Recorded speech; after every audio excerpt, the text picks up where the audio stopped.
Hello, fellow homebrewers. JP here, and I want to introduce to you the brand new Brew Built X1 Conical Series available at More Beer. More Beer sells the highest standard in homebrewing equipment, and the Brew Built Conicals are just that. They're made from mirror-polished 304 stainless steel, and they come with loads of features that you and I have been looking for. They have a full 2-inch bottom dump valve, which will eliminate your clogging issues, while the sturdy base includes 4 reinforced legs, just like those big Pro tanks do. More Beer also carries the Brew Built line of options and add-ons like casters, pressure kits, and even external glycol chillers. So you can find out more about the new Brew Built X1 Conical Unitanks by going over to morebeer.com for detailed videos on the entire line of Brew Built Conicals. You can trust Brew Built with your next fermentation, and you can trust More Beer to find the right conical for you. Brew Built at morebeer.com.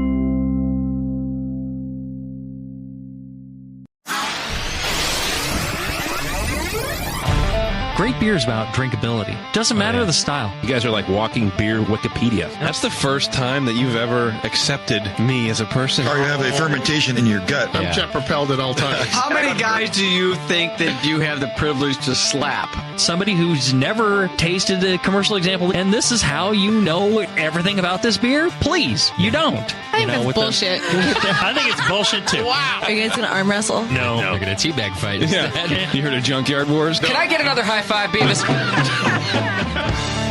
Now, live from the Brewing Network studios in Northern California, this is the radio program for home brewers, craft brewers, beer lovers, and beer geeks. It's your only source for live beer radio that brings expert brewers together with, well, expert drinkers. This is the radio program with a head on it. This is The Session.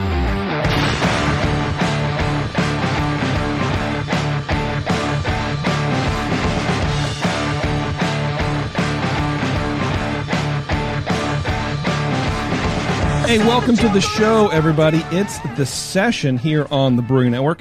My name is JP, and today's show, pretty excited. It's a California show. From a brewery in Bakersfield.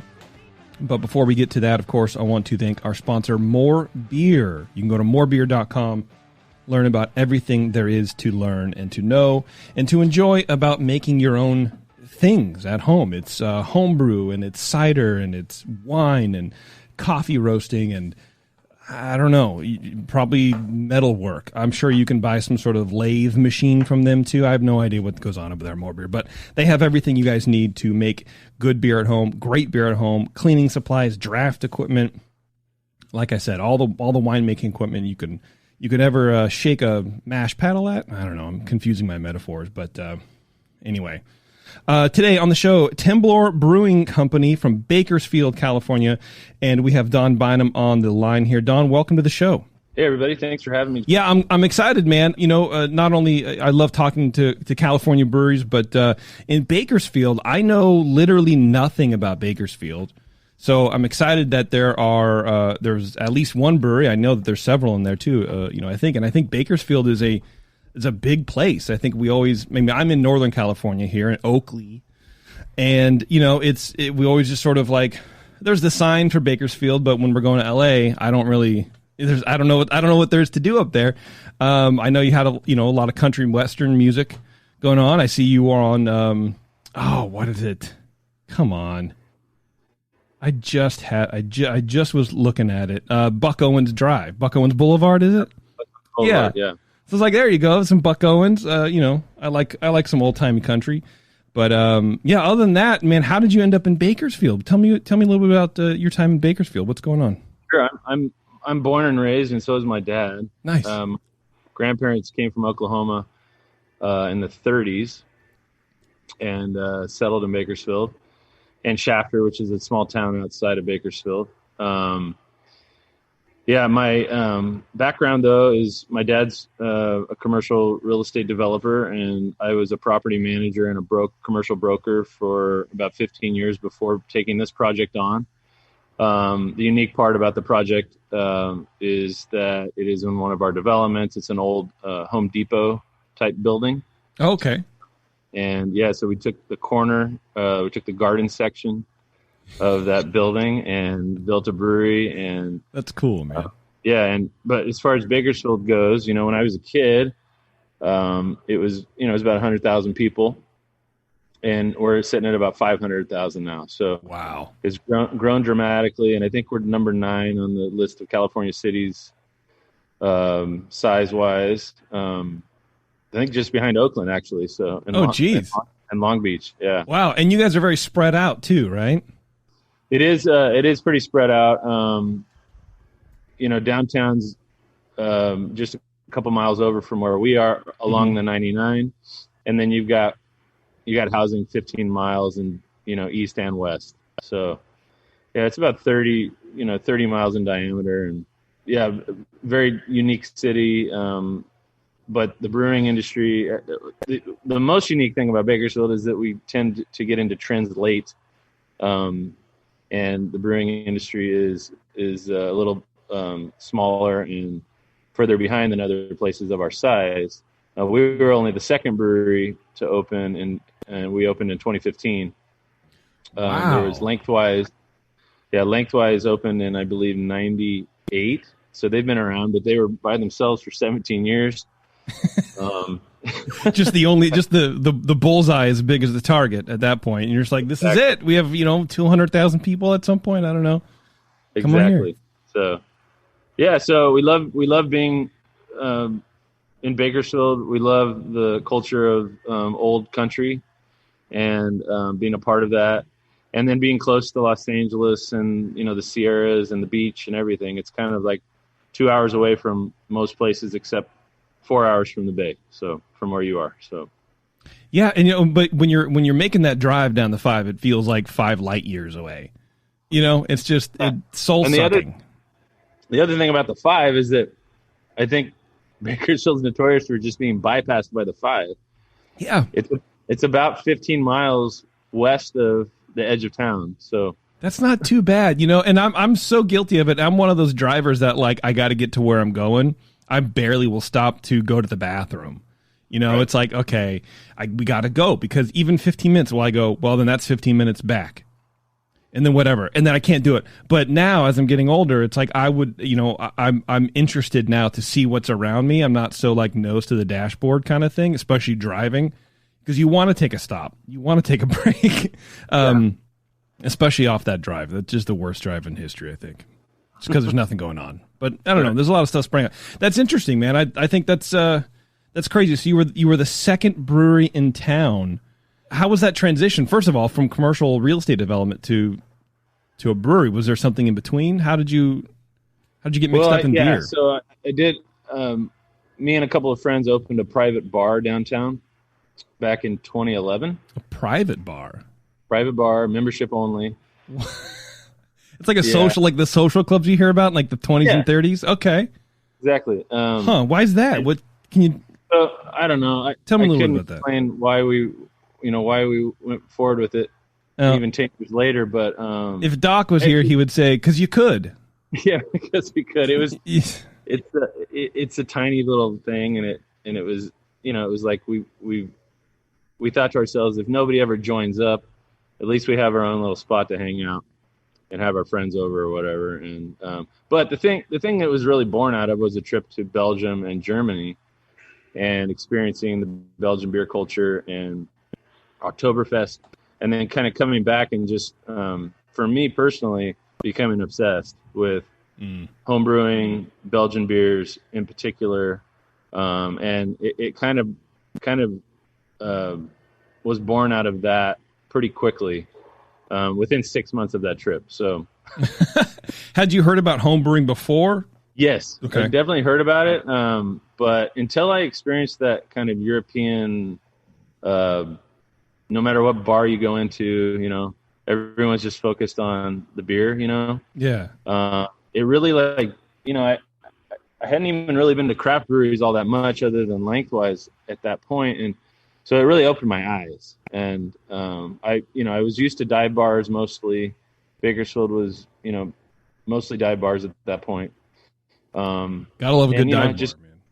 Yeah, just changed the way that I thought about everything. And so I became, I started reading and experimenting and everything. So, okay, so you went to Belgium. You're like, oh, my eyes are open. I want to come back and do this. I could do this. I'm a smart guy. I know how to cook stuff. I could do this, right? Yeah. How was your and you have a homebrew shop in Bakersfield, I think, too, right? We do. Yeah. Yes. We do have one. We had one in the past that that went out of business, but there's now 6 going on 8 breweries in town. Wow. Plus Kern River Brewing up the hill. And then we have a bunch of craft beer places now. And so the community's just exploded with craft beer in the last 5 or 6 years. Yeah, it sounds like it. I mean, that's like the big bang of craft beer in Bakersfield. Exactly. Where it's just nothing's going on before. What came before the craft breweries, Daddy? Nothing, son. We don't know yet. We're still trying to figure that out. So you're home brewing. Are you focusing more on Belgian beers because that's sort of what you fell in love with, or are you focusing on the West Coast IPA? How long ago was this? This was 2010. 2010. Okay. So sort of after the West Coast IPAs have died down a little bit, or maybe not. I don't really remember. Well, around here, I wasn't aware. So okay. What kind of beers were you drinking beforehand? Before you went over to Belgium? I quickly took many trips to San Diego, and went to Stone and Ballast Point and all those places, and yeah. But so I was making Belgians because I was so obsessed with the higher alcohol golden ale, like the Duvel or the Triple Carmelite. Oh yeah. Le Chouffe is one of my favorites. Once those get into your bloodstream, they don't leave. They just don't. And I swear it's like you have like enhanced sensory memory when you drink those specific beers. I've never had them at the source. I've had like a super fresh West Vleteren 6 one. So it was like bottled 2 weeks, and it was like will never probably happen again. And I still remember that beer, or at least what I think that beer was, right? But it's hard with sort of American craft beers to have that, but it's especially when you're first drinking, because these Belgian beers are so intricate. It's a Rubik's cube of flavors, and how do you unlock that? And they change, and if they sit out too long, then they change into this, which is still good, but it's not the same as this other thing. So you try to pin those down in your own home brewery. Yeah, I tried, and you do it? Doesn't sound like you did it. Yeah, I mean, I did. I learned about sanitation pretty quickly. And, yeah. Yep. And I was using iodine, I think, and I learned over the years. I also tried to make some pale ales. They were pretty decent, but then I really got kind of going on. I bought a 5-gallon barrel, and started putting beers in that. So. Mm-hmm. Then I contaminated my whole brew system. Wild yeast. So I had some unique beers. There's no doubt about that. Yeah. And I only bottle conditioned for the first 4 years. So that was one of my favorite parts was bottle conditioning and waiting for it to finish and all that. So the anticipation of the build up to the hard work kind of thing. Right. Yeah, I understand that. I'm still thinking about your bar though. Oh, so whatever happened with that? Did people sign up? Was it a? Yeah. So we got 55 of our friends to sign up on day one, and we wanted it to feel like a Belgian beer bar. So we really focused on the matching glassware, having the bottles ready. Okay. We made sure to have the perfect pint Guinness, and we had Triple Carmelite on draft from day one. Jeez. And then just a few other craft beers on draft. Mm-hmm. There was, I had my full-time day job, and so my job was to show up at 5:00 on each Thursday and bartend until 9. And we had a rule, and then my partners would fill in the other days. We had a rule that you could have one mixer with your liquor drink, or because we didn't know how to make cocktails, so we weren't going to spend the time to figure it out at that point. So you had a hard liquor too? Yes. So that's the key element of the private nature of the bar, was that Bakersfield, I believe, still has a moratorium on new liquor licenses in the downtown core. And so the only way to get a public liquor license is to take over an existing bar or to purchase the license from that bar, and that just almost never happens. So we figured out that you could buy one from out of the area and move it in as long as it was private. And so the specific license allows it's a club license. Okay. So I've never heard of that. Is the moratorium because there's too many bars down there even still today, or? No, I think it's from many, many decades ago. I think it's just from the idea that we don't want any more bars in this area. And I don't think there's too many, especially now with the amount of people we have. So I think we got some work to do on that. So okay, interesting. All right, that's cool. So is the bar still going? It is. It's just celebrating 10 years, and we're actually working on moving it to a little bit larger location and in the next 12 months. So it does have a full-time manager.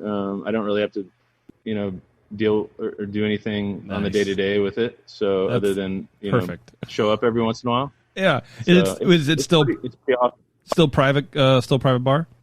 It is still private, yes. Okay. Would you want to give it a plug? You can give it a shout if you want. Oh, no, it's okay. We try to keep it keep it on the down low. I'd love to have you there someday if you ever come to town. I would love to go. But yeah, we try to keep it a little bit secretive. Okay. All right. Well, no one listens to this show, so it's fine. Okay.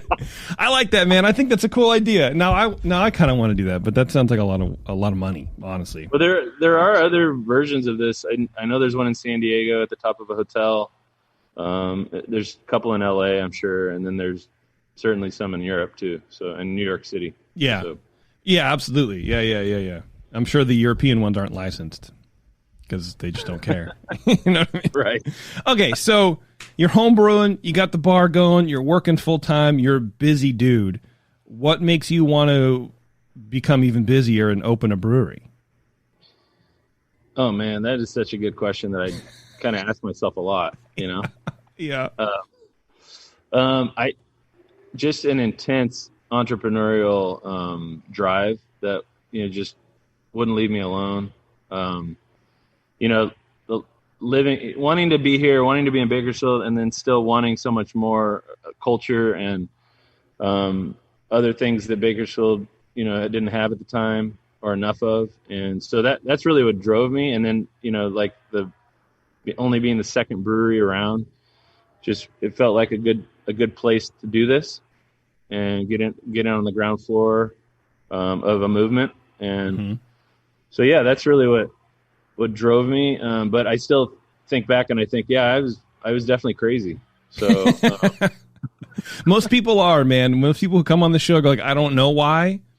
Yeah. There's something that moves me, but other than that, like, it was stupid because I'm working a ton, but at the same time I love it. It's that kind of like that reoccurring thread through all of the shows we've ever done is just so that same sort of mentality, the same sort of mindset of like, I just had to do it. Yeah. And I had people around me that, wanted to do it too. And that's really, really what it boils down to is having the support to be able to do this. We have 35 local investors who, signed up pretty early. And, I just felt blessed to have those guys, because it wouldn't exist without them. With the way that we built it, kind of for growth versus being more conservative at the front end is unique and made things pretty tough for the first few years. How was the city in having you come in? I mean, they only had one other brewery. We've heard a lot of stories on these shows over the years about cities just not fully understanding the needs permitting wise or just the needs in like sewer systems for breweries. Did you have any pushback on that or were they easy to work with? So I work with the city quite a bit, separately in the real estate world. So I'd had a lot of experience with them, but not with the industrial waste department at all. Okay. And the city was fine. The health department was great. We have a restaurant as well. Nice. But the waste department came in a little late on the need for wastewater retrieval and treatment. Okay. And they came in so late that we had already built everything. So here are the specs you're going to need to hit, and you're like, bro, we've already poured cement.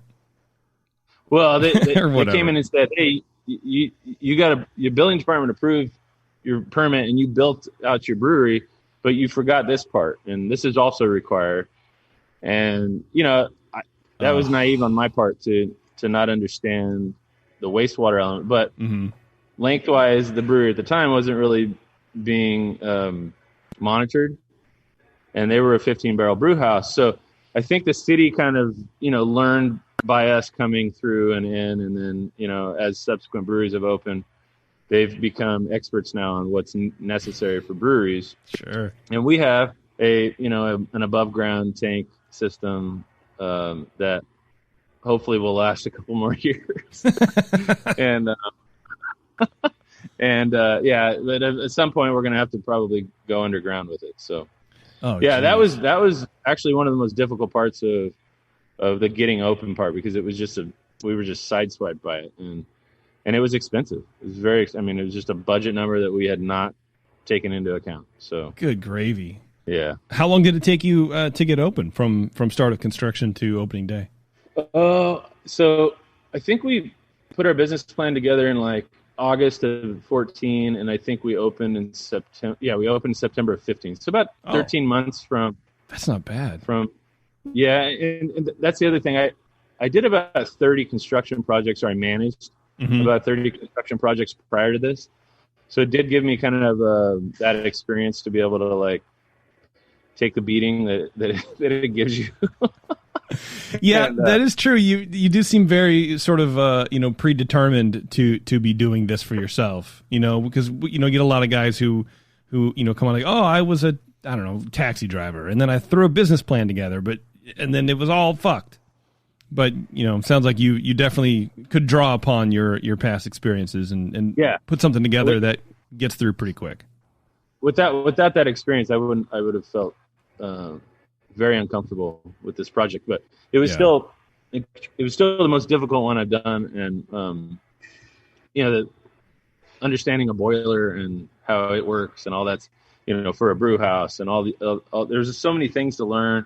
There was a huge learning curve, and I feel very fortunate that I had that experience going, because I don't know if I would have survived otherwise. So. Yeah, right. You had so much other stuff to learn. Was it you putting the entire brewery together? Like, did you quit your day job and focus just on assembling the brew house, or were other people brought in for that? No, we had a general contractor, and we had the brew house was built by JV Northwest up in Canby, Oregon. Mm-hmm.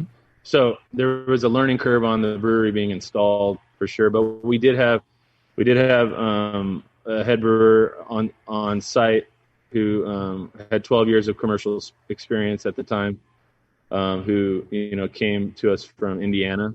Mm-hmm. His name's Mike Lottie, and he's now back in Minnesota. Okay, getting ready to open his own place. Nice. But yeah, he was here, and so he understood the inner workings and how to set everything up and all that. He'd worked at Harpoon for many years. Mm-hmm. So having him was an absolute must for us feeling comfortable as well. So nice. Yeah, that's really important. And there's a lot of those guys out there that are just cruise around and open your brewery for you. It's definitely important, because there's a lot that can go wrong. You think you know everything. He was our head brewer for 4 years, and he created some of our award-winning beers and stuff. So excellent. Okay. Yeah. So you opened in 2015. 2015. Okay. And how was the community reception to you guys? It was wonderful. Yeah. It was really good.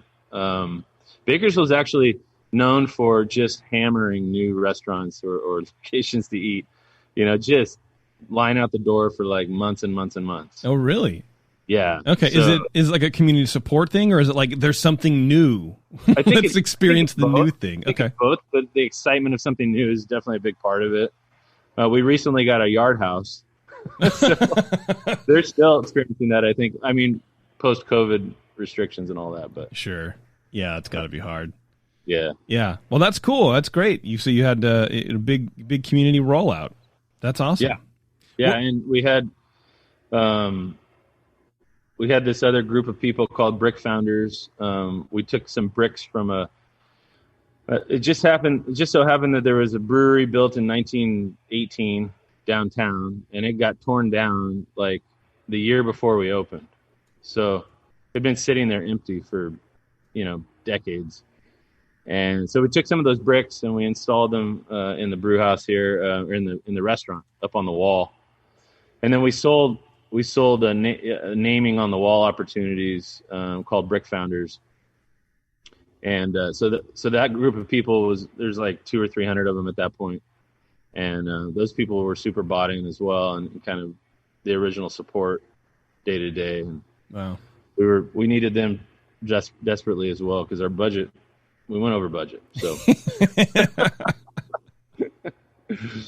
I'm shocked. I can't. I'm shocked that happened. But you got through it. You're open. Did you have a kitchen up front?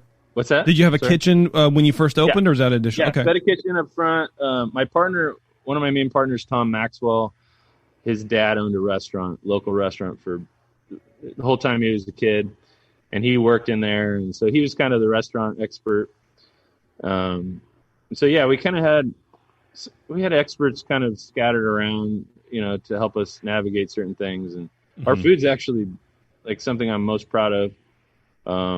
And people, it's good. People come here just for the food, separate of the beer. So, wow, that's a good problem to have. I don't know why I said problem, but that's great, man. I mean, you don't want to be just one thing to everybody.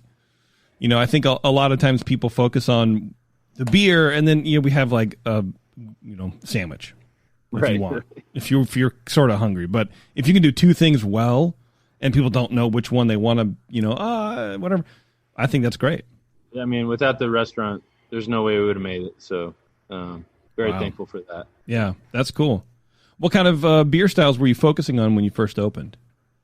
So we went with, I brought some cans. So we started with El Cerrito Mexican style lager. I have that. You know what? I'm going to open it. Oh, awesome! It's a good time to open it. So you started with the Mexican lager. We did, and it's a full-bodied Mexican lager. We kind of went with the Vienna lager, real historical version before it got to Mexico type style. And man, we love this beer. Most of us around here, it's what we drink the most. And I would too. It won a U.S. Open gold medal back in like 2017, I think. Nice. Congrats, man. So yeah. We definitely wanted to start with a lager, and then we also wanted to start with the Belgian Wit, the Under a Blood Orange Sky. And those are the two beers that are the same virtually. Super clear, like crystal clear Mexican lager, man. Look, you can see my stupid face behind it, and the head's still going too. Well, tell me a little bit about the Mexican lager. What? you said you were trying to go for more Vienna style, which is great. What's your lagering time on these? So we're actually at this rate we're lagering I think for 35 to 40 days. Wow. Yeah, and German lager yeast. So when Oktoberfest rolls around, this actually becomes my German lager for the month. Yeah, and we get out the big mugs and all that. So because it does remind me of some of those great German lagers. Yeah, it does, man. It's super malty and smooth in that way, but it does have some of the Mexican lager yeast characteristics. Yeah. It is in between. What made you decide to do that instead of just going pure Mexican style or pure Vienna style?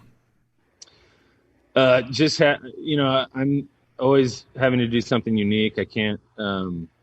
That's really what it boils down to, is something that you don't get anywhere else, or that you can't find anywhere else. Yeah. Now we learned the hard lesson that the beer did not do well in the marketplace because people didn't really figure out what it was, and okay. And Mexican lagers around here are incredibly popular. Modelo is number 1 or number 2 beer, I think, around here right now. With good reason. God bless him, Modelo. Yeah. That beer is so amazing. You know, the Negro Modelo is great. Just the classic, or the Especial, I think is the. Yep. Yeah, Yep. it's so good. It's just amazing beer. So yeah, I mean, it's a long-term beer. It did not, it's actually doing better now than it ever has. And you've got people up near you. There's a little place called El Cerrito, and those people are all over it. They like. there's a guy that orders has a little. I can't remember what the name is, but has a little pub, and he orders like 5 cases at a time. And wow. So yeah, it's nice, man. It's pretty cool. And it's, like I said, it's the one that we love. It and Streets of Bakersfield IPA, I think, are the ones that we drink all the time. So I'm about half a can in now, because I'm trying to really change the pH in my mouth, and really it's my first beer of the day, so I'm really trying to like get a grip on it. And it is an interesting beer, because it is sort of like there is an aggressive bitterness to it. It's not overly bitter. I wouldn't call it bitter, but it's aggressive. It's forceful. It's right there. But it's like sort of at the end. I don't know. Sometimes when I taste things, I get like I don't know. Brain dead is one word for it. But I just get focused on like where to put if the beer I'm drinking was a timeline, where in the finish or where in the mid palate this one thing would be. And this is sort of like at the mid palate towards the beginning of the finish, if that makes any sense to anybody who's also brain dead. But it's like it's right there, and it sort of reminds you that it's an American style beer. It sort of reminds you that it's I don't know. It reminds you that it's not Modelo. It reminds you that it's not just a Mexican lager. It's different. It is unique, like you were saying. It's sort of its own thing. I do like this beer a lot. There's a nice malt backbone to it. There's a little bit of bready going on, but not really. The yeast profile is heavy and focused, which it should be. It's a great beer. I like this beer a lot. Thanks. And so it was hard to for the local sort of to figure it out. Was that just through education that people came around, and now it's doing a lot better? Or, what do you explain that? Or how do you explain the, would you call it a resurgence? I don't know. I mean, people have opened up to it, maybe? I think mostly the growth of craft in Bakersfield is really the big thing. I think craft here, I mean, if I had to guess, was 1% to 2% of the market when we started. Okay. And so when people were coming in, a lot of people coming in, you got Bud Light, you got Coors Light, where's your light beer or whatever? And we're like, no, you got El Cerrito. Yeah. That's as light as it gets. So we force people to drink. We force people to drink El Cerrito when they came, and because they wanted light beer. And since then we've created a lighter beer. But I was going to ask, have you if there was pressure to do that, and how you reacted to it? Yeah. Enough years where you're just getting hammered, but yeah, try, people tasting it or having to drink it while they're here, realizing how much they love it. Yeah. And then, that's really what led to its growth. But, it does get, a lot of love outside of town and outside of the county. So, it's just wherever the craft beer, love is, I think it's more appreciated. So. Yeah, I can see that. Where are you distributed? You said you're up here a little bit, right? Up here in Northern California? Yeah, we just started in Sacramento North with Sakani, and just about 6 weeks ago. So nice. But they've done really well so far, and we're all over the place. Lake Tahoe, Redding, Davis, Folsom, all those places. A little, we're speckled around there. Yeah, so, those are all, pretty big craft growth areas too right now. The Sacramento scene we spent a couple days up there recently, and I was just loving it. It's such a cool vibe up there with craft beer right now. So gives me some, I think Bakersfield's on its way, It sounds like it. I mean, what you said, in 5 years there was like 6 breweries, or something like that. I think we're probably 5 or 6% craft as a marketplace right now, which is probably about half of the nationwide average. So yeah, we got a long ways to go, but we made a lot of progress. You're getting there though. That's the thing. Yeah, that's really great. What about craft beer bars? Yeah, there's quite a few. Eureka Burger was kind of one of the trailblazers. Okay, yeah, I think we have one of those up here too. Yeah, they're kind of a regional chain, California-owned chain, I believe. That is very, very driven to support local, and we've always, that's where I was hanging out before. There and Lengthwise was where I was hanging out before Temblor was open. So, there's another place called Bootleggers. There's a couple of locations for Bootleggers here in town. They do a lot of craft beer. There's many others that are supportive as restaurants. Okay. Yeah, but just the sounds like the craft beer bar scene has grown as well too, which is sort of the delivery point to to getting to you guys, to coming in directly to you. Yeah, exactly. Yeah. Yep. That's cool. Yeah, what a great beer, man. And and as it warmed up just a little bit, maybe some of the carbonation drove off, more of that sweetness came through. Yeah, I like it a lot. The El Cerrito, it's good. It's really good. I love that style of beer, and it's fun to see how much you can do differently with it and still keep it within a style. Because for me, it is a hard beer to sort of play with like that. Yes. I'm a purist, and I don't want anything. I don't want my pure baby to be touched at all. But you can kind of get away with it. What we haven't talked about actually, Don, is the name. Oh, of the brewery. Temblor Brewing. Yeah. Talk to me a little bit about that. Sure. So it's the word Temblor is Spanish for earthquake. I didn't even know that. Trimmer and Temblor are kind of the same word. One's English, one's Spanish. There's a couple of things about the geography of Kern County and Bakersfield that point to the name. And naming a brewery even back then was incredibly challenging and and time consuming. But my friend Garth Corrigan gave me a bunch of ideas, and that was one of them. And there's a mountain range on the west side of the county. On a clear day, you can see kind of rolling hills, and looking in the direction of San Luis Obispo, Paso Robles, Santa Barbara, and so it's kind of in between the beach communities and here, and it's where the San Andreas Fault runs. Okay. So that's why I got that name, I believe. There's also a more historical perspective that we found on the internet one day, and this is after we named the brewery. And there's a place called Sharktooth Hill on the east side of town. It's a place where you can dig up megalodon teeth. Wow. And other types of shark teeth all over the place, and fossils. So you can actually find people out there digging any day of the week. Just digging up the mountain. I love that. That's so cool. There's like a band, and so there's like a trail right below it, and just people digging into the side of the mountain. Wow. Well, the reason that's there is there used to be an inland sea where Bakersfield is now, about a million plus years ago. Yeah. And it was called the Temblor Sea, apparently. So. Oh.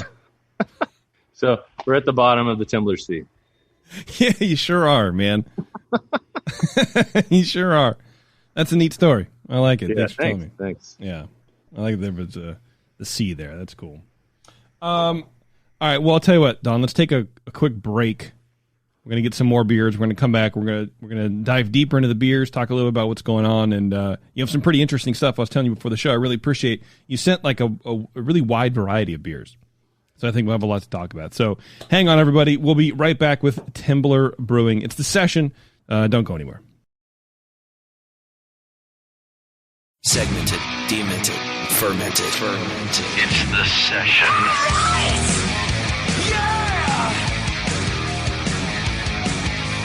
Hey, thanks for sticking around, everybody. It's the session. We're here with Don from Temblor Brewing, and I'm about to crack open another beer. Don, I don't know what to pull out. I have no idea. I have the almond brown ale. but that might be a little too. We want to do the blood orange Belgian wit? Yeah, let's do that. Under a blood orange sky. I love the labels, man. They're pretty slick. Thanks. I do like the back, too. It's like nobody ever really looks at the poor back of a beer label, because it's not a wine label. There's no story. Why the fuck would I? But it's, you got a lot of information crammed in there into, like, I'm assuming just sort of leave the sides nice and clean, and it's nice. It's cool, man. You got a lot of info there in a small space, and it's not just a design mess. Thank you. Appreciate that. I don't know why I felt I had to comment on that. Okay. Let's tell me about Under a Blood Orange Sky, please. Okay. Original recipe from the beginning. We basically wanted to make a traditional Belgian wit, and think Blanche de Brussels. There's several other Belgian wits that I've had over in Belgium, but then we wanted to give it a little twist, and so we added some blood orange puree in there, and not a lot. So it's just a very small amount compared to some of the fruit beers that we're now producing. It's like 1% or 2% probably of that. So okay, just a hint. It's for little essence, and then Belgian wheat yeast is the most important shining star, I think, of this beer. There's all kinds of spice and fruity esters coming. I think depending on the age of the beer, it can kind of change. And some people talk about whether they like it fresh or a little age on it. But yeah, it's the Belgian beer we got away with producing. Let's put it that way, because we tried producing others, and it's not a widely sought after yeast style. So true, it would be. I mean, especially if people are coming in and asking for light beers, right? It's a very aggressive yeast profile to kind of teach everybody about. And I don't mean to say that like your patrons are uneducated in the space, but there's some of that. It's not like a disparaging thing, but it takes a while for people to work up to a Belgian wit, especially with this many or this heavy of a kind of like a clovey profile. Yeah. I mean, it's definitely I can understand that for sure. Which is why I was so surprised that it was our number one beer for the first 4 years. Really? It was this by far. Wow. It still is. For some reason, it's the beginner beer when people come here and they haven't had our beers or they haven't had craft beer. It's kind of the first choice, and people tend to love it, even though it's got so much going on. And honestly, I think there's a lot going on with why that is, and I think it has to do with the other wheat beers and the wheat beers in the marketplace, like Blue Moon and Shock Top and things like that. So okay, yeah, those are I've never had Shock Top, but I've had Blue Moon. It's fine. It's a fine beer, but it is sort of on the sweeter side. It's very much on the sweet side, and I don't think there's any true Belgian yeast in there. No, I would be surprised. I would be shocked. But I mean, that's just confusing everybody. So I definitely wanted to use the real thing, and I'm glad we were able to do it. And then to get the bronze at the GABF was just an absolute shocker. I mean, it was amazing. So yeah, that's great. 2019. Congrats, man. That's cool. Thank you. I love it. Yeah, that's a good beer. Again, it's very yeast focused, sort of like the El Cerrito. Is that sort of a conscious thing? You guys are trying to push more character from the yeast, or just how it ends up when it's in the tank, done and ready to go?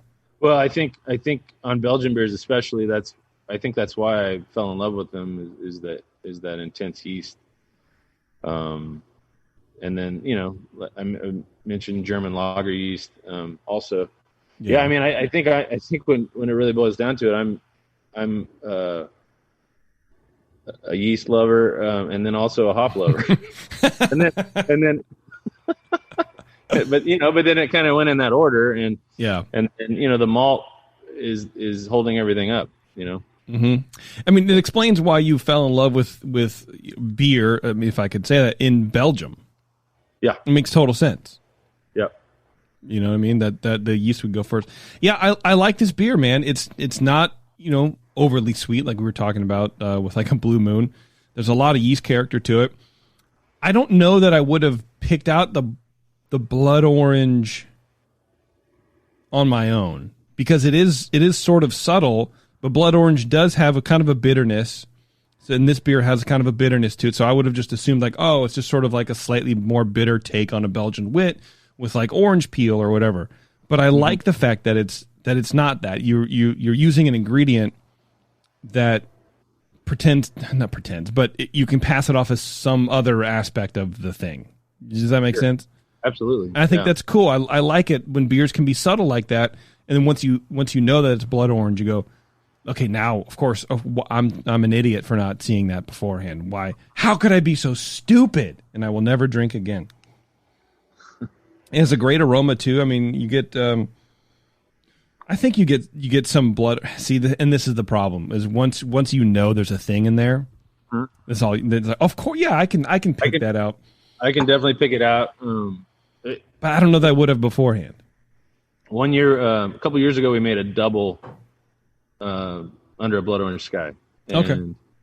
We handpicked a 500 blood orange tree, or 500 pieces of fruit off of a tree. Oh my God! Why? There's it puree was for like, that. What are you doing? like let's have a big fun day with it. And okay. So we did that. We peeled them all. It was ridiculous. It was such a mess. Yeah, bro. We boiled it off.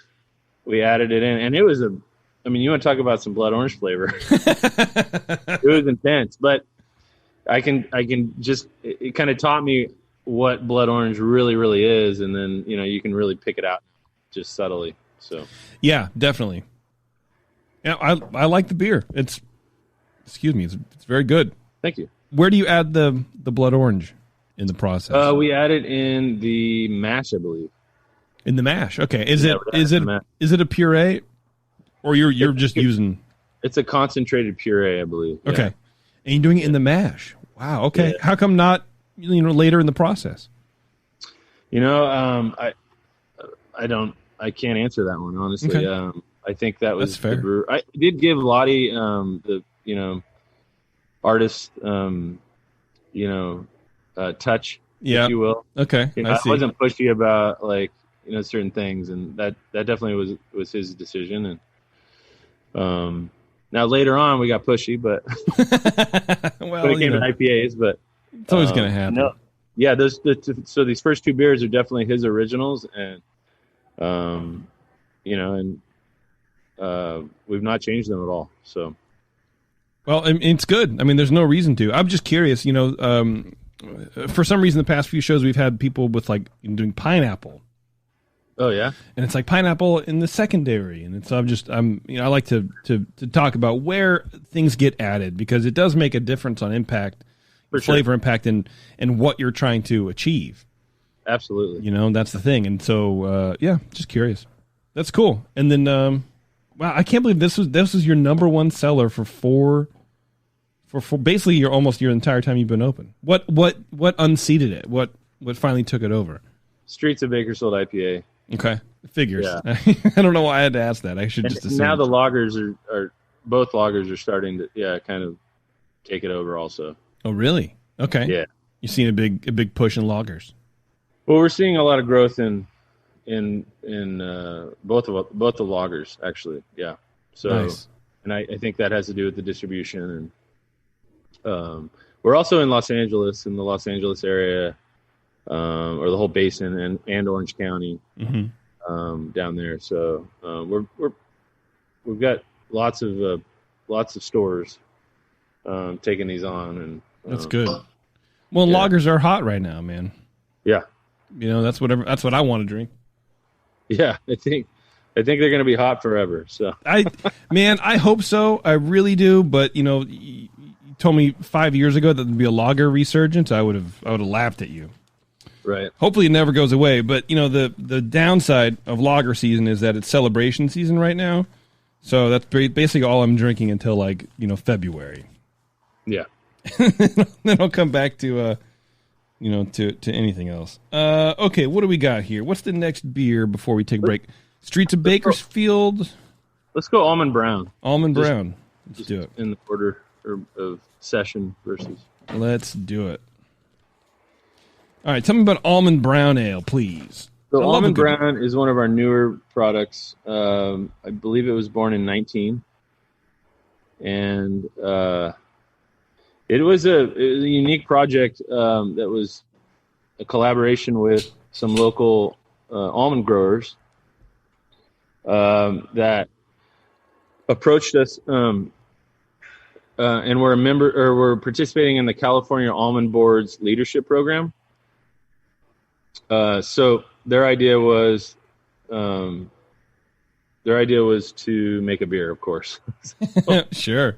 The whole idea was how do we promote almonds and more than they already are. I mean, such a huge product, but especially here in Bakersfield and Kern County, we grow an unbelievable amount of almonds, just unbelievable. So this was another beer created by Lottie, before he left us. But we all kind of were passionate about IPAs also at this time, and so we decided to dry hop with almonds, with locally roasted almonds. Dry hop with almonds. Okay. Yeah. So basically, this has. I never thought I'd hear that sentence. Yeah. The guys bring us fresh almonds, and then we chop and roast them ourselves in the kitchen, and then we put them into the mash, and then also into the finished beer. This is a English brown with English ale yeast. The beer itself is what you'd expect of an English brown, and then the almond roastiness really takes over. So yeah, we this beer's actually growing faster than any beer right now. Probably, I think Sacramento's loving it, and but the almond people really support it. Also, all over the state. They're really passionate about it. And I just think of 6 foot tall almond people walking around. I've been watching too much South Park, I guess. So it's just we are the almond people. Drink our beer. It comes from us. Yeah, and then this one won in the nut beer category of the U.S. Open this year. Won a gold medal. Nice. So, excellent. Yeah, so it's got a nice medal under its belt. It's a great beer, and I know I've been saying that a lot, and it's sort of I'm pretty limited with my my good or great or wow. I'm the Owen Wilson of the beer tasting world, I suppose. But it's a very good beer, and again, it's a beer that sort of can be a lot of other things. If you told me there was coffee in here, I'd be like, yeah, totally, I get that. Like a medium roast. Excuse me, I'm also very phlegmy. I don't know why. It's if you told me a medium roast, like Kenya, or maybe even like a Sumatra, if you want to go a little bit. But it's just, if you told me that was in there, yes. If you told me that you put a little bit of cacao nibs in there, I would have said, yeah, I could sort of see that too, because there's a chocolatey thing. And then I go, I would love to see this on aged 3 months on cacao nibs, or maybe a little bit of chocolate or some lactose in it, and you make sort of like that.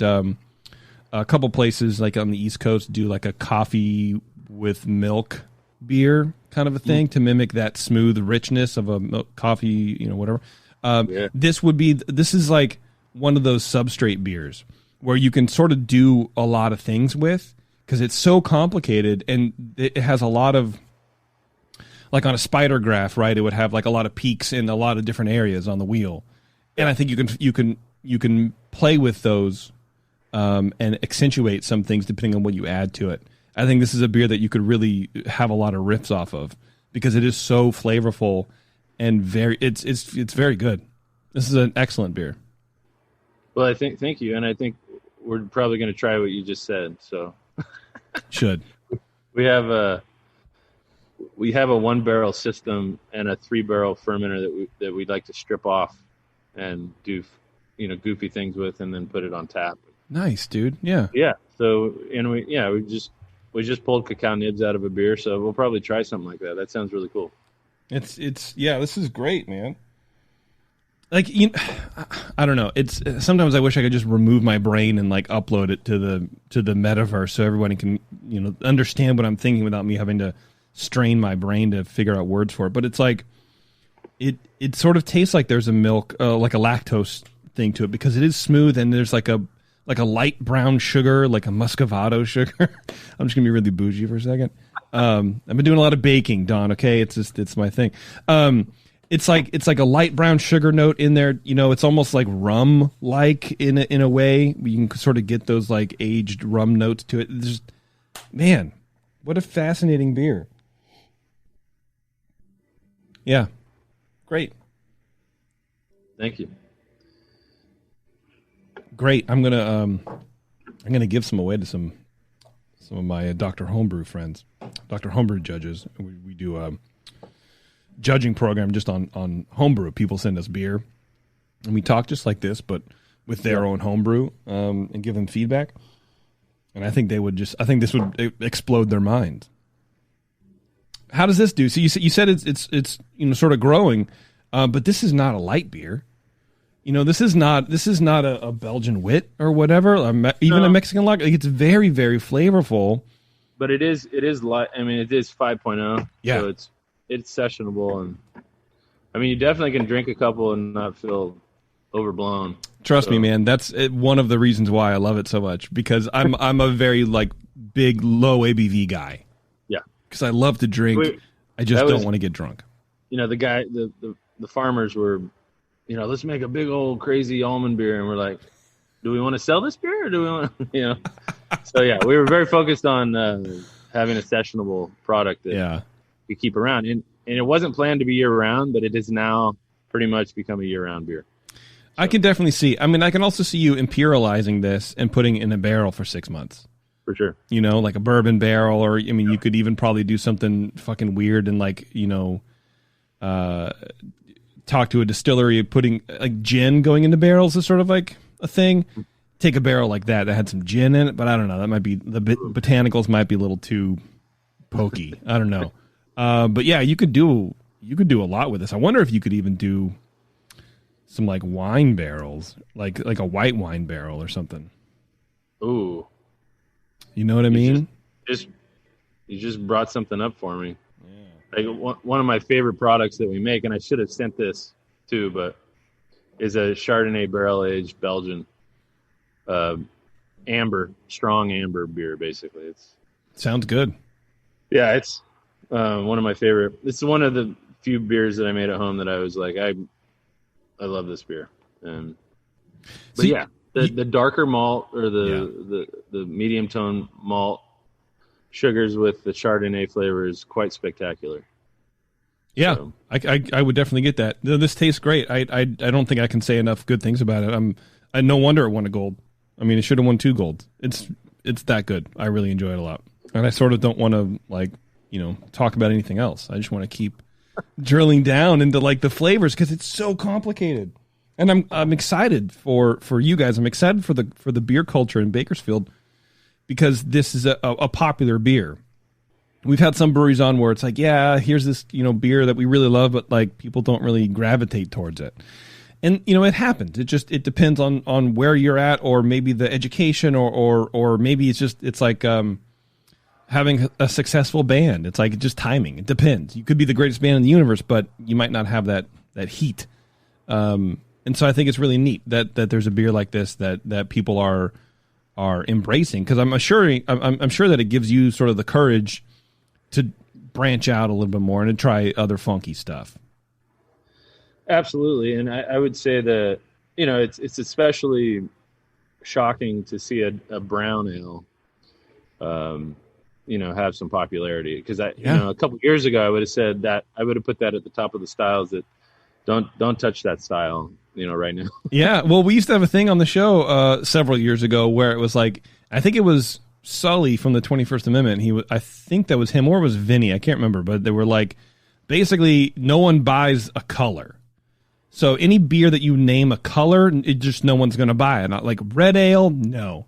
Red IPA, maybe, because IPA sort of makes up for a lot. But like brown ale, not really. Blonde ale is a whole different like thing. But yeah, brown ale, I think just in and of itself didn't sell, except for beer nerds like us. Right. You know. So yeah, that was the other part too. It's almond brown ale. Streets of Bakersfield IPA? Let's do it. Streets of Bakersfield IPA. We'll do that. We'll take a break. We'll come back. We'll drink the other beers and talk a little bit more about whatever we want. It's my show. I can do whatever I want. Streets of Bakersfield. All right. Tell me about your IPA, man. Okay. The IPA is the most chaotic of our brands. What? From its history, from a historical standpoint. Okay. I think it's the 5th or 6th version. We all, fought a lot about this beer. Wow, that is hoppy aroma, man. Wow. One of my favorite breweries at the when we opened was Stone Brewing, and Sculpin, obviously Sculpin IPA. I knew that we had to have a classic West Coast IPA, and so that's what this is trying to be, and we had a lot of growing pains with it, but learning to dry hop properly and with quantities and all that took us years, and I'm proud of that we got there. Our brew team now is completely made up of local home brewers. So, but yeah, this is I think it's 2.5 pounds per barrel dry hop with Matueka, Citra, and Mandarina Bavaria hops. Those first two, sure, understandable. Like the third one, Mandarina Bavaria, I would not have. That came out of left field for me. You surprised me with that one. Yeah, and I think that's left over from earlier renditions. Mike Lottie, God love him, he's not an IPA guy, and he wasn't making West Coast IPAs really before he came here. So we all fought through this together, and that's where it ended up. And we all drink this just all the time, and it's our number one product by a pretty good margin at this point. Yeah. So I think I see what you mean about fighting through it, because to me this doesn't seem like a beer, and I don't mean this to sound stupid or whatever, but it doesn't seem like a beer where you build on paper and you go, this is what I'm going for. It does seem like a beer built from experimentation because of the Mandarin Bavaria. Because it seems like almost like a softer mouthfeel, almost like a hazy, but not that cloudy, pillowy nonsense, right? It's the water profile is a little bit rounder. It feels like to me there's not a whole lot of like upfront bitterness per se. I mean, it's bitter, but you get so much of that flavor with that soft water profile. It drinks sort of like a hazy that's not trying to be hazy, if that makes any kind of sense. Okay. But there's so much flavor in there. Like this is almost overwhelming, and I don't mean that in like a negative way, because I don't want you to change anything about it. But it's like almost like, wow, I need to I don't know, I need to sit here for a second and just sort of like absorb it, because like a lot of IPAs, especially nowadays, they can be sort of funky, or they can be one thing or another, or it's like, it's like, here's one, it's 2 row and a billion hops, and it's like, it's too bitter for me. Or it can be too complicated where you don't really pick up any hop variant. And that's not what I mean. This is none of those, but it does feel like a beer that was fought over, for sure, if I can steal a line from Sierra Nevada. You know what I mean? Yes, please. Yeah. Yeah. Another thing I mentioned is one thing that we fought a lot about was the caramel malt element. And I think we ended up, there's still a little C20 in there. But if some people had their way, we would have stripped it out. But I love having some extra malt in there to back up those hops. And having a really well-balanced IPA with regard to the residual sugar, and not just having this kind of flat malt bill where you can just, where all you get is the hops. I mean, that's really what I was wanting. And so I think I fought hard to keep that C20 in there. And I think you were right. And I sort of fall in line with that too. Like, I'm not an IPA drinker. I've tried to brew it like a couple of times, and I can't brew pale beers. I don't know. I'm more of a stout guy anyway, and a porter guy. But I like a little bit of the C20s. I think it's totally fine. I mean, there's IPAs are. It's hard to get a consensus on what an IPA should be. Yeah. Especially nowadays with the hazy IPAs coming through and just, literally clouding everything up. But I can imagine, especially if you have a bunch of homebrewers trying to tell you what they think they should do, because it's impossible. And so I think you were right to fight for that. I mean, it's your brewery. You do what you want. This is the beer that you want. But I do like a little bit of that crystal malt in there. Not too much, because to me it sort of separates it a little bit from just being hop water. Yeah, for sure. Yeah. And I got to mention, this year our 6th anniversary is a double hazy version of this beer. Yeah.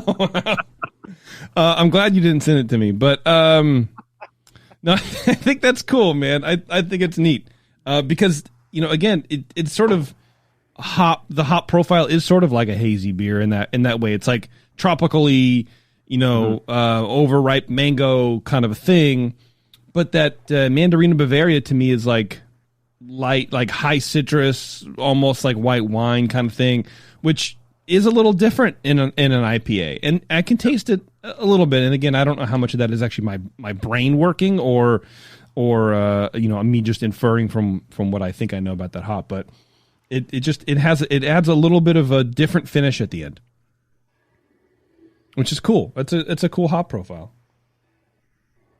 Thank you. What yeast do you use on these? That's Kal-El yeast. Okay. Yeah. Yeah, nice clean. Just for the streets of Bakersfield, I believe. Yeah. Mm-hmm. We use something different for the hazies. Sure.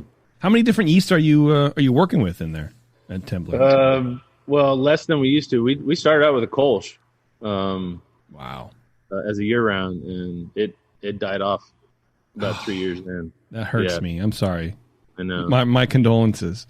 I love a Kolsch, man. That is actually sort of surprising. Like, the Mexican lager stayed on, but the Kolsch didn't. I mean, I feel like that's more in between like a light beer and a Mexican lager. It would be a Kolsch. I mean, don't hold me to the fire on that, but sort of. Yeah, I think unfortunately the Kolsch style just was. It was kind of like, don't make a brown ale. I mean, I think it got worse after we opened. I think people were like, "Oh, Kolsch, I don't want that." Interesting. I don't know. It was weird to me. It was one of our top 3s that we started with. We named it after our area code, even. Wow, what other brewery does that? I don't think you guys have heard of that one. No, who does that anymore? But did you know that ours used to be 805? Did it really? It did. No. Yeah, and 805 is the number 1 craft beer in Bakersfield by, many, many, many times over. Sure. I mean, you can only, once you hit the lotto, you would try to replicate it as many times as possible. I don't know what that means. Right. Yeah, I wonder how it would do now. Kolsch. I mean, because it rides that line. It's that hybrid line. We still have a bunch of cans, so we'll probably try it again. A small batch here or there. Cool. But so these last 2 are like, if you thought the other beers were flavorful. I'm looking forward to them, man. We're going to take a quick break, and we're going to come back, and I definitely want to open those. I'm excited about that. So far, I like everything, man. The IPA, it's a 7%er, and it doesn't taste like it, The I'm sitting here and letting everything sort of like hang out on my palate a little bit, and it's still just sort of like drinking the beer. The hop profile is super mellow but intense. It's not, like I said, it's not overly bitter, it's not aggressive, it's not grassy, it's not cat pissy, it's not all these things, right, that you can sometimes get at IPAs. But it's a very just nicely well done flavored beer that doesn't taste like it's trying too much. Awesome. I like it. Yeah. So hang on a second. We're going to take a quick break. We're going to come back with Don from Temblor Brewing in Bakersfield, California. We got 2 more beers to drink. One's bottled. I believe it's a Flanders, and I'm pretty excited about that. And then we'll wrap things up. So hang on, everybody. It's the session. We'll be right back.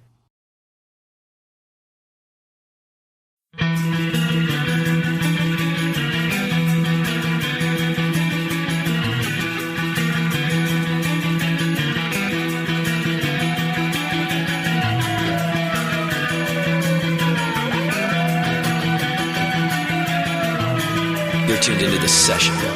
Because life's too short to listen to crappy radio.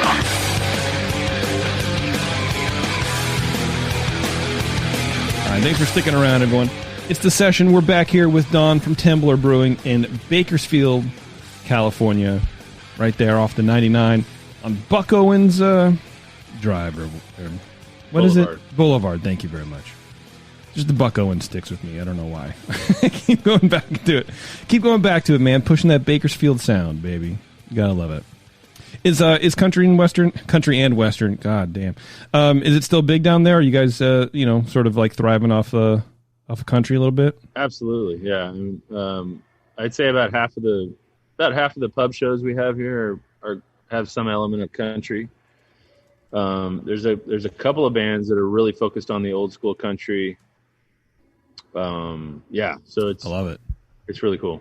I do like a lot of country, man. Old country. And I don't know why that's like not new country, but old country. Only one song about my truck. Yeah, it is really different. It really is, man.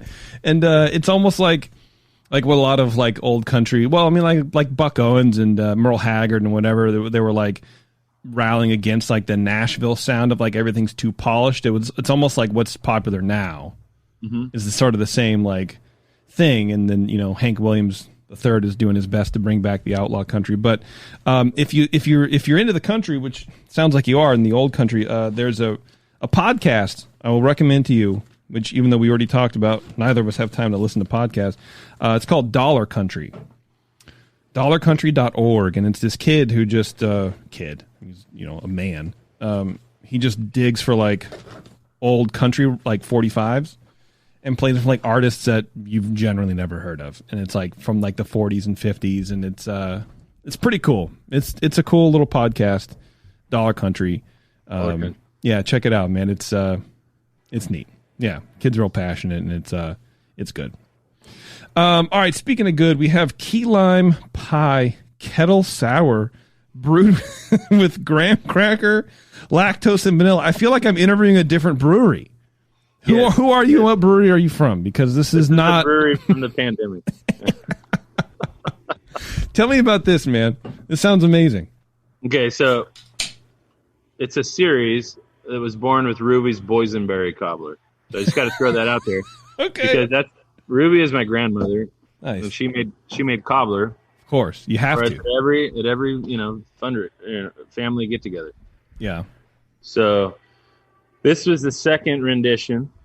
I'll run you through it. We do a 48-hour kettle sour with lactobacillus. We boil, and then we do a primary fermentation, and then we load with just a ton of key lime puree from Oregon fruit, I believe. Okay, made good stuff. Yeah, and secondary fermentation at that point, and then. In the finish, we add lactose, vanilla. The graham cracker goes in the mash. So okay, it's pretty cool how it comes through, in the aroma and the flavor, even though it's in the mash. So, so that's kind of how we do these beers. It does carry through, and that's one thing I noticed when I took my first sip. It was that graham cracker sort of thread in between all the flavors, like a sandwich, like a reverse s'more or whatever. That's interesting. And this one is especially acidic, I would say, because of the key lime. Yeah, absolutely. The other ones, the boysenberry, is much more balanced. Okay. All right. With the kettle sour. But some people just go crazy about this beer. And I think it's our highest rated beer right now, which is just insane. I couldn't, and this is a good thing. I couldn't pigeonhole you guys if I tried. And it sounds like your customers can't either. I mean, this is your highest rated beer, and you have a Mexican lager sort of dominating things, and then you have a wit beer that's really dominating, and you have a lot of different stuff. You have lagers up and coming. It just sort of, it feels like you're really stretching your brewing, and it sounds like the community's sort of with you on that vibe too. Yeah, I think so. But again, the pandemic, a silver lining in the pandemic was certainly this line of beers. Also, just the mixed berry creamsicle just came out. This is another line. Man, it's ridiculous, right? It is. If you had asked me if I'd be making the beers like this, I would just, a few years ago I would have said, no way. But well, what changed? We talk about the pandemic changing things like that. How did the pandemic shift that into the boysenberry creamsicle, or where the? So the pandemic was a big element, but the other big element was a new head brewer, and Justin is, Justin and the team, I should say, we were all very excited to just get out there and start experimenting and doing some crazy stuff. Survival was part of it, doing things that would entice your non-traditional beer drinker, I think was a big part of it. And, not things that I, would make at home, for myself, but that's okay. The biggest thing that I learned in this business is, if you're going to survive, you're going to make beers that people want to drink and buy. And if you don't do that, you won't survive. Yeah, and it's interesting because you said that you're making beers to entice new beer drinkers, and I feel like with those beers, I'm always of the impression that you would be, or breweries would be, targeting existing beer drinkers who like that. I don't really look at like a hazy, is it a hazy beer? I mean, it sounds like a hazy beer because it's creamsicle, but describe the beer for me. The creamsicle is much like this, except higher alcohol, no kettle sour, okay, and no graham crackers. So vanilla, lactose, okay, tons of fruit. Okay, still, then just with a little bit of more knowledge, I can move forward with my stupid boiled brain thought. But it's like I would automatically assume that you're always going to be marketing to existing beer drinkers, but not new people with like sort of a funkier beer that stretches the definition of a beer or whatever. Maybe that's hyperbole, but I thought it was an interesting point to sort of touch on that. To maybe target people who haven't had beers or who aren't craft beer drinkers or whatever. I think that's something I can take away from funky beers like what you're describing. Yes, yeah. I think we're thinking about converting people more than other places because, like I said, we're behind the game, behind the 8 ball. One fun note: the first one we made here was a raspberry creamsicle. We'll get back to the key lime, but yeah, for sure. Trust me, we're getting back to it. I saw like women that I know from like business and stuff. I saw them. They would just during the pandemic they would come multiple times a week and buy that beer, and I never seen them step foot in the brewery. So, it in that way it did its job in getting people to try. Some people that wouldn't drink our other beers or say I don't like beer or whatever. Yeah, getting them in the game. So, and is the pandemic part also sort of? How can I put this? Sort of calling on the community to support the local brewery no matter what, and here's an opportunity for people to do that. Because like out here, in the Bay Area, that was definitely a huge part of why I was drinking beers that I wouldn't normally drink. is to sort of just help, like, okay, I can, first of all, this brewery can deliver beer to me. That's great. I'm going to do that. Let's just stretch out a little bit. Let's try this, or let's get a little bit more of this other thing. And it sounds like these beers can sort of be that for people who aren't necessarily really craft beer drinkers, but do want to keep their local place in business. Absolutely. I mean, we had a tremendous, for the first 6 months of the pandemic, a tremendous outpouring from the community. The real tough part was after that, when everything was like, where are we now? Yeah. We still had lockdowns going on. We had that January full lockdown thing, which was the craziest part for us. But these beers, we went down to no kegs, as I'm sure everyone did. But so these canned beers, especially in the LA area, were kind of like saving us. And having new products at that time was just a godsend. I mean, cool.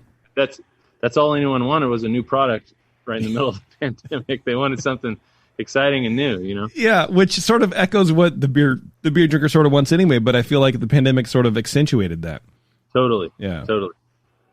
And it's kind of snapped back in many ways now. So it's very interesting. Like, kegs are back in a big way. So you pushing more draft?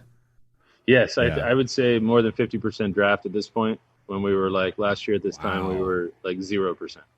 So that's wild on so many levels. Swing. Yeah, that's really wild, man.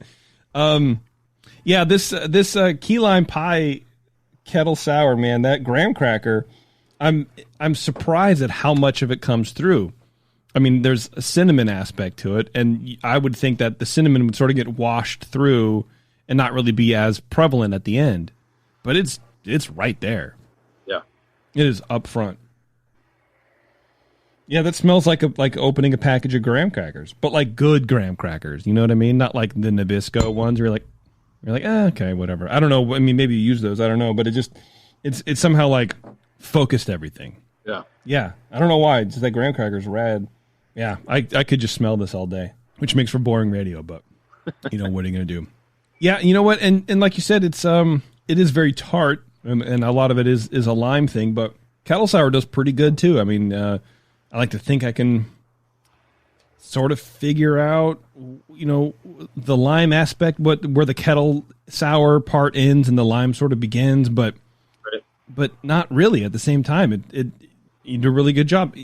What I've noticed about all your beers is you guys do a great job working with the ingredients, making sure that nothing is really sticky outy, nothing pokes out, nothing is too obvious. Everything sort of works together and blends well together, and that's not an easy thing to do. Thank you. Yeah. How does the key lime pie sell for you guys? People love it. This series does. It's consistent. There's a fan base, that probably just drinks just this stuff. Of course, there's just people who are just drink kettle sours and that's it. Yeah. It's definitely not like on the drink list for many of the employees, but sometimes we like to mix and things, give little elements of things like that. And I would float a little rum on this if I was at home. I am at home and I have more of this. I'm gonna float a little aged rum, maybe a little Kirk and Sweeney 23, man, just bloop right on top. Yeah, round it out. That sounds great. That's what I would do.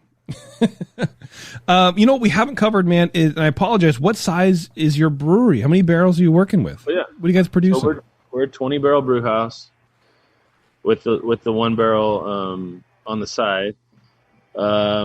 We make we're going to be somewhere in the realm of 2,000 barrels this year. Pretty good. We were 16 and change last year and 13 and change in 19. So that's nice, steady growth, man. Yeah, we got some steady growth, and I mean, if you're growing in nowadays, you're doing really, really well, I think. Yeah, that's great. We feel blessed to be growing. and we've got space to do 4,000 to 5,000 barrels. So, you know, if we ever get up there, it'll probably be pretty chaotic, and but you know, we can feel comfortable between where we're at and where that's at. So yeah. All right, Flanders Red. Talk to me about Flanders Red, please. Okay, so we have a sour brewer. His name is Sean Van Sickle. He is well known in the homebrew community, and has been working for us for many years, and actually most recently has become a sales guy. But we gave him reign over a barrel program in the back. He brought in his proprietary yeast blend that he retrieved from Belgian bottles. Cantillon, I'm sure some of them, you know. Yeah. And brought that in. And so what this is an 18-month-old recipe that he put together that was in barrels for, I think, about 12 months. Okay. So we started and these are, you know, 1 to 2 barrel batches that we're doing, hand bottle condition. And then, you know, aged in the bottle for a few months to finish off. But, you know, I'm not a huge sour, you know, traditional sour drinker, but I appreciate, you know, what Cantillon and breweries like that do. And I thought that this Flanders was spectacular. And we actually sent this into the GABF. Yeah. Went for something, but we didn't get anything. But, oh, damn. That's all right, man. But this is just one of like 5 or 6 bottled sours that we have right now. And this is like the one that we have that's traditional, I would say. What kind of barrels are you putting this in? I believe this is in a red wine barrel. Okay. Yeah. It definitely, I picked up on something that wasn't just like pure beer. Yeah. I get a little red wine. Yeah. And that's probably why we didn't get it. but one thing I would mention is my background is in wine as far as tasting and drinking goes. Oh, wow. Okay. Yeah, my dad's a collector. Has been collecting Napa wine since before I was born. So once I turned 21, I got exposed to all the great wine that California and France have to offer. Wow. And it was just it's an unbelievable education that I received, and pretty odd for my dad when I wanted to go into the brewing business. But he's probably hoping to get like an inside foot or a foot in the door of the next collection, man. No, but I mean, so yeah, my background is in more subtle, you know, wine aroma and flavors. Yeah, that shit's hard too. Like wine tasting it can be challenging, you know, because beer can sort of withstand a little bit of oxidation, like in the glass when you're drinking it or whatever. You know, it's like we off gas and, you know, has that layer of protection, but wine doesn't, and it just.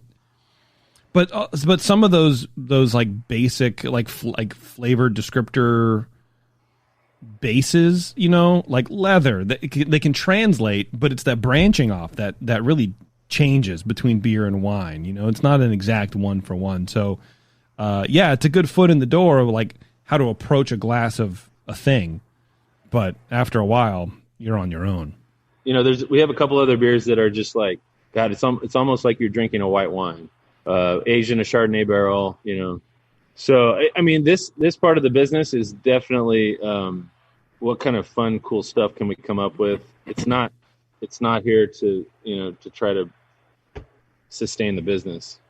You know, it's here to experiment and, you know, really get out there. But these beers are very out there. So, yeah. How do people react to this? How does that's the cool thing. We have a steady flow of people drinking these, mostly at the pub. Okay.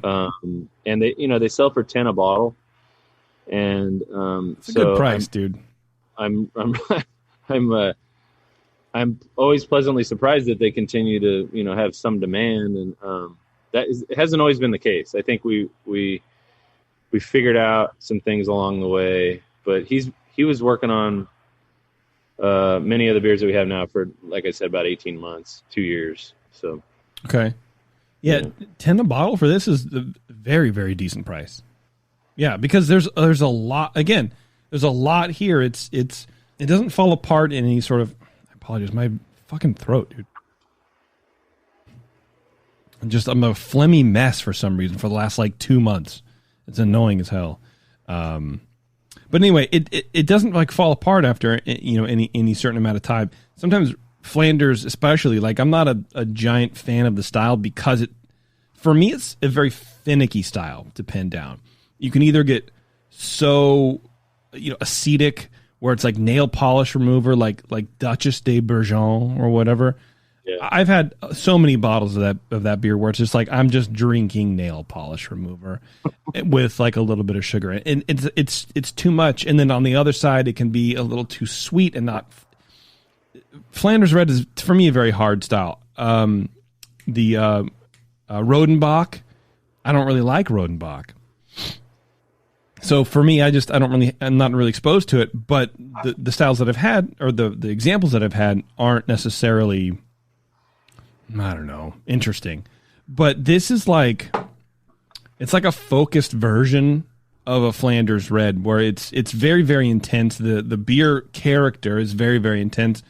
The sour is maybe a borderline for me too much, but it works so well with like those darker cherry flavors of the malt and the beer itself that it's okay. So for me, it like pushes the boundaries of a Flanders. It's like a bigger Flanders for me. Yeah. But it still, again, like everything else, it sort of works together. And I couldn't imagine what it would be if you like backed off on a little thing. Like it would be really hard to tweak this beer. It's sort of, I think it is what it is, and what it is, it's a very good beer. It's very, very complex, very, very robust. Cherry pie doesn't really even do it justice. Although I would put this in my cherry pie. I would make a cherry pie with this beer because it's those dark sugars with that sour. Get some sour cherries, that nice crust. I'm getting fat for days, dude. Oh yeah, that sounds good. If you've never made a cherry pie with a sour beer before, I highly recommend it. Especially something like this. Yeah, I haven't done that. It's great. It's I think for a Flanders lover, I think it's exciting. It is an obscure style that a lot of people wouldn't touch. So no, and even for a non-Flanders lover like myself, it's a good beer. But yeah, if you like Flanders, if you like these kind of sour red beers, you're drinking this all day, especially for $10 a bottle. $3.75. Yeah. Up here in Northern California, it'd be $15, man, and worth it still. So I think it's a good deal. Personally, I don't know why I'm harping on the price, but yeah, that's very good. It's very you got your dark fruits, you got your sweetness, you got your sour. It's almost like a dill pickle thing, which I know sounds gross in and of itself, but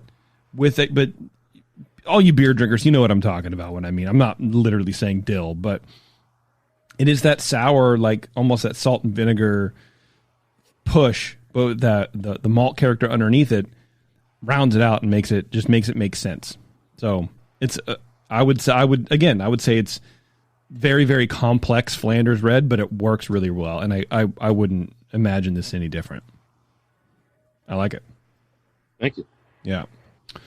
All right, Don. Well, I think I've taken up enough of your time on a Monday. So I think we'll let you go. We're going to end the show here. We're going to wrap everything up. But where can people learn more about Temblor Brewing Company? Check out our website, temblorbrewing.com. We have most of our information is on Instagram. We have Temblor Brewing, and then we have Temblor Brewing Events. We have world-class comedy shows, concerts here at the brewery all the time. And we just had Kevin Nealon of Saturday Night Live a few nights ago. That was one of the highlights for sure. Nice, man. But yeah, if you're ever in Bakersfield, check us out. We do have live music Fridays and Saturdays and many Thursdays now. All local artists. And Yeah, we're just we're trying to promote the culture of craft beer here in Bakersfield, and we're loving it. So Yeah, sounds good, man. I look forward to getting down there. yeah, let us know, and we'll meet up. I will. That'd be cool, man. I appreciate it. All right, everybody. Thanks a lot for tuning into the session. I really appreciate it. Thank you to our sponsors, More Beer, and everybody else you've heard throughout the hour and a half here. We appreciate you guys supporting us and supporting them as well. So until next time, everyone, we'll see you later. Yeah, yeah, yeah. JP's an asshole. Justin's a nice guy and winning the race. JP does great as his charity case.